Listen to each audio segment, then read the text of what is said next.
Yo, what's up mga boss? Today's video mga boss, katulad ng dati, magpe-press ulit tayo mga boss ng damit kasi nag-request sa atin si Papa GR na isama ko daw siya sa ating mga collection. Totally mga boss, hindi ba ako vlogger ha? So ayun mga boss, umpisahan natin sa ating heat press. Ayun, katulad po ng dating mga boss, 165 yung ating temperature, tapos 10 seconds mga boss. So ayun, ito mga boss, meron tayong heat press bukas. Ayan, 26 pieces na damit. So ito muna yung damit ni Papa GR mga boss. Ayan, nagpatatak siya sa atin ng jacket niya ng angkas kasi nagbabiyahe siya sa mga boss. Sabi nga pa naman sa akin, ito hindi pa naman niya lalabahan. Kaya amoy cordon blue. So katulad ng dating mga boss, plinansya ko muna siya. Ayan, para ma-center natin yung ating design. So meron din siyang design mga boss sa harap. So ito pala mga boss yung pattern niya.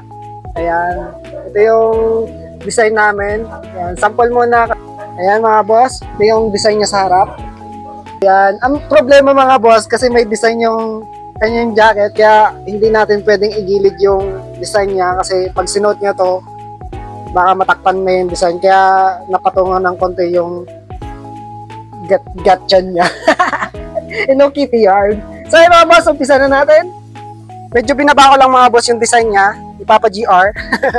Kasi meron siyang hood, matatakpan siya yan. Kaya medyo binaba ko lang siya konti. I-press na natin.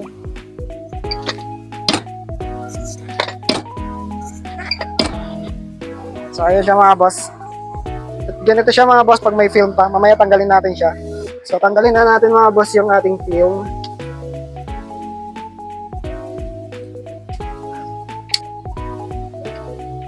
Ayun siya mga boss. Papangkas. Papa GR. So natanggal na natin mga boss yung film. Ayan. Ang ganda na siya mga boss. I-second press natin siya mga boss para matibay siya. So ito na mga boss ang ating finished product. Ayan. Nadikit na natin siya mga boss. Pwede nang suotin ni Papa GR kasi hindi pa ito nalaban. So ayun mga boss. Hanggang dito na lang ang aking video. Hanggang sa muli. Paalam. Papap. Salute.